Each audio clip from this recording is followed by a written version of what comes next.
ये हमने तीसरा फ्री लंगर खोला है अपने हलके के अंदर, PP 159 के अंदर लाहौर में। तीसरे लंगर, फ्री लंगर का मतलब ये है कि आज से पहले ये खुल चुका था, अबाउट 3 दिन हो चुके हैं। हम कम से कम 10,000 से ज़्यादा लोगों को इस वक्त अपने हलके में 2 फ्री टाइम मील दे रहे हैं। जो भी आ सकता है, हमने हर जगह इसकी इंफॉर्मेशन भी फैलाई है, सबको बताया है। 10,000 से ज़्यादा लोगों को खाना देने के लिए हमने अपनी मदद आप पे किया। मैं आपको ये बात बिल्कुल क्लियर कर दूं कि इसमें कोई हुकूमती पैसे नहीं है, कोई हुकूमती फंड नहीं है इसके अंदर। ये हम अपनी मदद आप पे कर रहे हैं और इंशाअल्लाह ताला हमारा प्लान है कि ये हम ईद तक ज़रूर करेंगे। यहाँ पे सहरी भी की जाएगी, यहाँ पे अफ्तारी भी की जाएगी।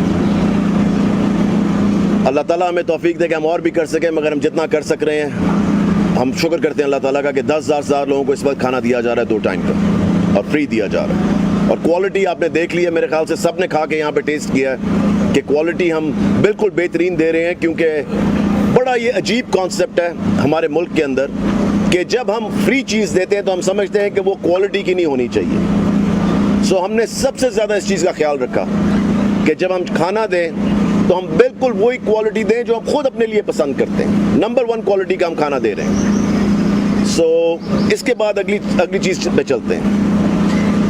मुझे काफ़ी तरफ से टेलीफोन आए कि जी कुछ स्कूलों ने फ़ीसें कम नहीं की, और फिर मुझे कई मीडिया वालों ने ये पूछा कि आपको आपके डिपार्टमेंट ने बताया नहीं था जी कि नोटिफिकेशन जो है वो आप फीस कम नहीं कर सकते, ये आपको आपके डिपार्टमेंट ने बताया नहीं कि इसके लिए एक अलग नोटिफिकेशन निकलना होता है। मैंने कहा जी बिल्कुल हमें पता था। देखें, उस फीस कम करना 20% जो हमने कम की, इसके अंदर एक प्रोसेस में से गुजरना था। वो मुझे पता था, उस प्रोसेस को तकरीबन 10 दिन 2 हफ्ते लगते हैं, मगर लोगों को रिलीफ देने के लिए हमें अनाउंसमेंट तो फ़ौरन करनी थी। और जब हमने अनाउंसमेंट की तो आप देख लें कि 95% स्कूलों ने फीसें कम कर दी। अभी भी 2 स्कूल हैं। मुझे सबसे ज़्यादा प्रॉब्लम जो आ रही है वो, चले मैं स्कूलों का नाम नहीं लेता, मगर 2-3 स्कूलों की प्रॉब्लम आ रही है। एक मेरे ख्याल से है LGS के साथ प्रॉब्लम आ रही है, मुझे अभी भी मैसेज किसी ने भेजा है। एक प्रॉब्लम आ रही है, नाम लूँगा मैं, घबराता नहीं हूँ इसलिए मुझे कोई फिक्र नहीं है। LGS के साथ प्रॉब्लम आ रही है, ट्रेसेंट वालों के साथ प्रॉब्लम आ रही है, क्योंकि ये लोग कह रहे हैं नोटिफिकेशन दिखाएं। इस वक्त नोटिफिकेशन अपने फाइनल मरहले में है, जो कि इंशाअल्लाह ताला अगले 2 दिन में निकल आना है। अगर ये लोग, अब आप LGS वगैरह को देखें ज़रा कि अरबों रुपए बनाए में 20% डिस्काउंट देने के लिए तैयार नहीं है कि जी हमें नोटिफिकेशन दिखाएं। नोटिफिकेशन तो आना ही आना है, ये मैं आपको गारंटी कर दूं। जो भी ये समझ रहा है ना कि नोटिफिकेशन नहीं आएगा, गारंटीड है ये बात, नोटिफिकेशन आना है, आपको कम करनी पड़ेगी। अब इसमें 2 चीज़ें कहना चाहता हूँ। नंबर 1, हमने इस हफ्ते स्कूल्स के एडमिनिस्ट्रेशन को कहा, नोटिफिकेशन निकला है कि वो 2 से 3 लोग अपने ऑफिस में बुलाएं, पेरेंट्स जाके फीसें जमा करवाएं। पेरेंट्स का भी बहुत ज़रूरी है, क्योंकि जब स्कूलों ने फीसें कम कर दी हैं और वो आपसे 1 महीने की फ़ीस एक वक्त में मांग रहे हैं, आप जाके प्लीज़, मैं आपसे कहूँगा कि उन्होंने भी अपना सिस्टम चलाना है, प्राइवेट स्कूल्स ने भी, आप वो फीसें जाके जमा करवाएं। मगर दूसरी तरफ, अगर जिस स्कूल ने फ़ीस कम नहीं की है 20%, मत जमा करवाएं फ़ीस। अगर वो नोटिफिकेशन का इंतज़ार कर रहे हैं, आप भी नोटिफिकेशन का इंतज़ार करें, आप फ़ीस मत जमा करवाएं। क्योंकि जब तक आपके पास रिवाइज बिल नहीं होगा, आपको फ़ीस जमा करवाने की कोई ज़रूरत नहीं है। मैं आपको बता दूं, जिस तरह इस्लामाबाद कोर्ट में हुआ कि गए प्राइवेट स्कूल्स खारिज कर दिया गया। क्राइसिस है एक मुल्क के अंदर इस वक्त। इस क्राइसिस के अंदर कोई भी अवाम के ख़िलाफ़ नहीं खड़ा होगा, सब चाहते हैं कि अवाम को रिलीफ मिले। इसलिए मैं दोबारा आपको बता दूं, दोनों साइडों के लिए, जिन पेरेंट्स को रिवाइज्ड फ़ी बिल मिल गए हैं वो जाके फ़ीस जमा करवाएं, ताकि स्कूल्स का सिलसिला चलता रहे। टीचर्स को सैलरी मिलनी है, उन्होंने अपने रेंट भी देने हैं, उन्होंने अपनी यूटिलिटीज़ भी देनी है, बाकी चीज़ें भी। जिन पेरेंट्स को रिवाइज्ड बिल नहीं मिले वो फीसें मत जमा करवाएं। अगर उनका स्कूल नोटिफिकेशन का इंतजार कर रहा है, आप भी नोटिफिकेशन का इंतजार करें, वो आपको रिवाइज फी बिल देंगे। अगली चीज पैफ के तकरीबन सारे मामलात जो हैं उन पे इस वक्त पूरी डिस्कशन हो रही है। देखें, जो भी ये समझता है कि हम पैफ को बंद करने जा रहे हैं, सख्त गलतफहमी में। बिल्कुल भी हम पैफ को बंद करने नहीं जा रहे, हम पैफ को ठीक करने जा रहे हैं। पैफ के अंदर जो जो प्रॉब्लम्स हैं, जो वेरिफिकेशन के अंदर प्रॉब्लम्स हैं, जो सिस्टम्स के अंदर प्रॉब्लम्स हैं, वो सब चीज़ें हम ठीक करने जा रहे हैं। सो आप देखना कि बड़ी ये खबर फैलाई गई, मेरे सोशल मीडिया पे आप जाके देखें तो पैफ वालों ने हर किस्म की बात लिखी हुई है। मुझे फिक्र नहीं है, मेरे खिलाफ आप जो मर्जी लिख लें, आप मुझे ये थ्रेटन कर दें जी हम प्रोटेस्ट करेंगे, करें प्रोटेस्ट जाके, कुछ नहीं, कोई प्रेशर में मुझे लेके नहीं आ सकता। मैं आपको इतना बता दूं, कोई मेरे ऊपर प्रेशर नहीं डाल सकता। पैफ बंद होने नहीं जा रहा, पैफ को सिर्फ हम ठीक करना चाह रहे हैं। कल भी इस पे मीटिंग है, परसों भी इस पे मीटिंग है, इस पे तकरीबन मैं हर रोज मीटिंग ले रहा हूं पैफ के ऊपर। आखिरी चीज ये है कि आप देख रहे हैं कि हालात बाकी मुल्कों में काफ़ी ज़्यादा ख़राब है कोरोना के लिहाज से।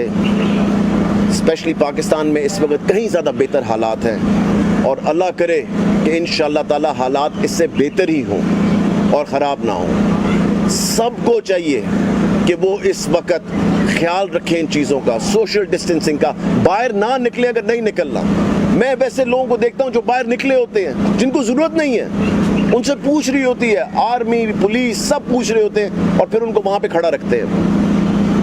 इतनी क्या प्रॉब्लम है बाहर निकलने की? अगर आपको ज़रूरत नहीं है निकलने की, मत निकलें। अब तो एक स्केड्यूल भी आ गया कि कौन से दिन कौन सी दुकानें खुली होंगी, कौन सी मार्केट्स खुली होंगी, उस स्केड्यूल के लिहाज से चलें। और आखिरी चीज़ कि स्कूल्स खुलेंगे कि नहीं 1 जून को, हमारी पूरी कोशिश है इंशाअल्लाह ताला कि 1 जून को स्कूल खुले। उसमें हमें टाइमिंग्स चेंज करने पड़े तो हम टाइमिंग्स चेंज करेंगे, उसकी में पूरी एक डिबेट हो रही है। और उसके लिए क्या क्या लवाज़मात उठाने हैं और उसके लिए क्या क्या चीज़ें हमें करनी पड़ेंगी, उसके लिए हम अभी से तैयारी शुरू कर रहे हैं, ताकि ये ना हो कि आखिरी टाइम आए और हम उसके लिए प्रिपेयर्ड ना हो। सो इंशाअल्लाह ताला ये सारी इन्फॉर्मेशन आपको दी जाएगी। बहुत शुक्रिया। डॉक्टर साहब, आपने कहा कि नोटिफिकेशन निकाला जाएगा 10 दिनों में या 2 दिनों में निकाल दिया जाएगा। तो वो स्कूलों की कैटेगरी है, एक तरफ आपने एच का नाम लिया और दूसरे 4000 से कम फीस मिले। वो कह रहे हैं कि हमें तो हुकूमत को चाहिए कि सेक्टर को सपोर्ट करे, कर्जे खराब करे, क्योंकि हमें तो फीसें मिल ही नहीं रही।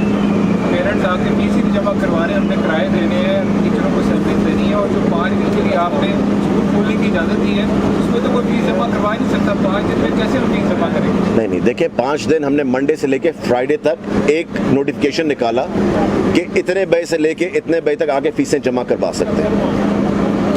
अगर हमें इसको एक्सटेंड भी करना पड़ता है तो हम इसको एक्सटेंड कर देंगे। मैं आपको ये बता दूं, तभी मैं पेरेंट्स से कह रहा हूं कि जिनको रिवाइज्ड बिल मिल चुके में, और जो आपने बात की, जो देखें अगर 1000 रुपया भी फीस है ना, मैं आपको एग्जांपल देता हूं, 1000 रुपया फीस है, अगर 200 रुपये उसमें से काट लेंगे, 800 रुपया अभी भी ओनर के पास जा रहा है। वो 200 रुपये का रिलीफ हम उसको दे रहे हैं, हम सिर्फ प्रॉफिटेबिलिटी में कट कर रहे हैं, हम उनकी ऑपरेशनल कॉस्ट के अंदर कट नहीं कर रहे। सो मेरी रिक्वेस्ट है सारे पेरेंट्स से कि वो ज़रूर जाएं और जाके फीसें जमा करवाएं, मगर जिनके पास सिर्फ रिवाइज्ड बिल्स हैं, जिन्होंने फी कम नहीं की, उनकी जमा नहीं करवाएं। अच्छा, ये कहा यह जा रहा है कि असल इशूज़ के हटकर तंदूर में लगे हैं, और जो स्कूल एजुकेशन डिपार्टमेंट के असल मसले मसाइल है, जैसे फैक्ट्री चेंज हो रही है बार बार, और दूसरा रैशनलाइजेशन के हवाले से भी ज़रा क्लियर कर दीजिएगा कि कब तक जो है वो रैशनलाइजेशन जो हो जाएगी। देखें, बहुत अच्छी सेक्रेटरी हमारे पास आई हैं, इंशाअल्लाह ताला लॉन्ग टर्म के लिए आई हैं। अब सेक्रेटरी के चेंजेस आपको नज़र नहीं आएंगे। रैशनलाइजेशन के ऊपर कल भी हमारी मीटिंग हुई है। इंशाअल्लाह ताला सबसे पहले रैशनलाइजेशन के ऊपर हमारा फोकस है इस वक्त। मैं इसलिए उस पर कोई कंफर्म बात कहना नहीं चाहता, क्योंकि पहले भी हम करना चाह रहे थे तो कोरोना आ गया था, उससे पहले हम करना चाह रहे थे, एक और बहुत बड़ा क्राइसिस आ गया था। सो 2 दफ़ा मैं पहले अनाउंस कर चुका हुआ हूँ, और यूजुअली जब मैं चीज़ को अनाउंस करता हूँ तो शुक्र अल्लाह ताला का वो हो जाती है या हम कर चढ़ते हैं। रैशनलाइजेशन पे आके हम 2 दफ़ा करना चाहें और दोनों दफ़ा प्रॉब्लम्स आ गई हैं, मगर इंशाल्लाह ताला इस पे बेहतरीन चीज़ हो। किताबों की तफसील भी नहीं अभी तक हो सका। कौन सी किताबों की? आप स्कूलों में जो जर्नी है, आप एक तरफ ऑनलाइन कर रहे हैं तो हो चुका हुआ है, बच्चे पढ़ भी रहे हैं, देख रहे हैं, लेकिन किताबों से को रिवाइज करने के लिए जो होमवर्क करना है उसके लिए किताबों का होना बहुत ज़रूरी है। किसी भी डिस्ट्रिक्ट एजुकेशन अथॉरिटी ने अभी तक किताबें तकसीम नहीं की, ना प्रेस की जाने से किताबें तकसीम की है, तो ये कब देखिए, जो किताबों वाला है उसके ऊपर इस वक्त बातचीत इसलिए हो रही है क्योंकि ट्रांसपोर्ट का सबसे बड़ा मसला है। ट्रांसपोर्ट अभी खुली नहीं है और उस स्पीड पे नहीं खुली जिस स्पीड पे हम डिलीवर करवा सकते हैं। तो मेरे ख्याल से अगले 4 हफ्ते के अंदर by the end of Eid से पहले पहले हमारी कोशिश है कि वो डिलीवर हो जाए। मैं आपको एक और चीज़ बता दूं, ये तालीम घर जो हमने शुरू किया, तालीम घर का जितना फ़ायदा, जितना अच्छा रिस्पांस हमें लोगों से आया ना, उन्होंने अपने घरों से हमें तस्वीरें भेजी हैं, उन्होंने बच्चों को दिखाते हुए, ये हमने नहीं तस्वीरें खींची, जो सोशल मीडिया पे चल रही है लोग भेज रहे हैं, और वो सिर्फ टीवी चैनल पे नहीं है, उसको आप यूट्यूब पे जाके देख सकते हैं, उसको आप वेबसाइट पे जाके देख सकते हैं, उसको आप अपने टेलीफोन के ऊपर देख सकते हैं। सो हमने ऑप्शंस दी हैं क्योंकि कई जगहों पे मोबाइल का, इंटरनेट का वो नहीं आ रहा, कई जगह पे एक्सेस नहीं है लैपटॉप की या कंप्यूटर की, वहाँ पे वो टीवी पे देख सकते हैं। सो मेजॉरिटी को हमने एंटरटेन करने की कोशिश की है कि वो तालीम घर के साथ अपने बच्चों को दे सकें। इंतजामी पोस्टों के ऊपर जो है वो ओल्ड पीपल को हटा रहे हैं आप लोग जी, इंतजामी पोस्टों पे, जैसे डीओ बात हो रही है ना सेक्रेटरी चेंज हुई, तो उसके बाद नई चेंज आने जा रही है, सब शफल होने जा रहे हैं। कोई चेंज फिलहाल नहीं आ रही जब तक मैं और सेक्रेटरी साहिबा बैठेंगे नहीं इकट्ठे इस चीज़ के ऊपर। और आप देखना कि बेहतरीन से बेहतरीन चीज़ें जो हमने 16 इनिशिएटिव अपने लिए थे, इंशाल्लाह ताला हम उन्हीं 16 को इम्प्लीमेंट करने जा रहे हैं, और उसके अलावा कुछ भी नहीं होगा। जो हमने अपनी एजुकेशन पॉलिसी दी है, जो हमने अपने इनिशिएटिव्स दिए हैं, उन्हीं को इंशाल्लाह ताला इम्प्लीमेंट किया जाए। 10 मॉडल स्कूल आपने जो बनाने थे वो कोरोना की वजह से जो है वो रुके हुए हैं, और लाहौर में भी जो है वो स्कूल जो किराए की बिल्डिंग में शुरू करने थे, उनकी डेडलाइन बढ़ाई है, उसको कब तक मुकम्मल करें? थोड़ी सी डेडलाइन देखिए बढ़ानी पड़ी है, आपको भी पता है, मगर कंस्ट्रक्शन का काम अब खुल गया है। सो इंशाल्लाह ताला जो हमारी 1000 साइंस लैब बन रही है, 1000 IT लैब बन रही है, 2000 कमरे जो बन रहे थे उनमें से 1100 कमरों की छतें पड़ चुकी हैं पंजाब के अंदर, और जो 100 स्कूल हम लाहौर में खोलने जा रहे हैं, मेरे ख्याल से उसमें से 75% हमने एक्वायर कर ली हुई है जगह। ये सारे काम जो है थोड़ी स्पीड पे शुरू होंगे, मगर इनको हमने एक्सटेंड कर दिया हुआ है, तो आप देखना इंशाल्लाह ताला, आई मीन ये काम होने ही होने हैं, there is no doubt in my mind. जी, आपने ऐलान किया था, उसका भी अभी तक नया बोर्ड बन रहा है, देखे ना, क्योंकि आपने अगर सही लोग लेकर, दोबारा से पहले भी अच्छे लोग थे, अगर दोबारा आपने लोग लेकर आने तो आपने सही लोग सिलेक्ट करने, तो वो 3-4 दिन में नहीं होते, क्योंकि आपने लोगों से बातचीत भी करनी है, उनके रेज्यूमे भी देखने हैं, उनके CV देखने हैं, उनका एक्सपीरियंस देखना है, फिर उनको लेकर आना। डॉक्टर साहब, कोरोना के हवाले से बड़ा बजट जारी किया गया है उसके रिलीफ के हवाले से, तो क्या आइंदा साल के लिए कोई एजुकेशन पे भी कट लग सकता है? मेरे ख्याल से 2 जगहों पे जहाँ पे कट नहीं लगेगा वो एजुकेशन और हेल्थ है। आई थिंक उसके अलावा बाकी जगहों पे शायद लगे, ऑब्वियसली, क्योंकि एक क्राइसिस है, एक इंटरनेशनल क्राइसिस है, एक नेशनल क्राइसिस है, और इसके लिए सबसे पहली हमारी प्रायोरिटी हमारे लोग हैं। अगर हम अपनी आवाम को रिलीफ नहीं दे सकते, देखें हर चीज़ बाद में आती है, पहले लोगों की प्रॉब्लम्स हैं जो हल करनी है। जिस तरह सिंध ने काफ़ी सारी इंडस्ट्रीज खोलने के दिन जो कर दिए कि ये इंडस्ट्री खोले, पंजाब में भी क्या अभी ऐलान कर दिया जाएगा इस तरह का कारोबार के हवाले से? आई थिंक वो आपको CM साहब इंशाल्लाह ताला बड़ी जल्द बताएंगे उसके ऊपर, ठीक है? Thank you. कोई बजट में कट लगेगा क्योंकि कोरोना की वजह से जो है वो बड़ा बजट का सेशन आपके सामने आने लगा, आपको अभी पता लग जाएगा कुछ दिनों के अंदर इंशाल्लाह ताला। Thank you.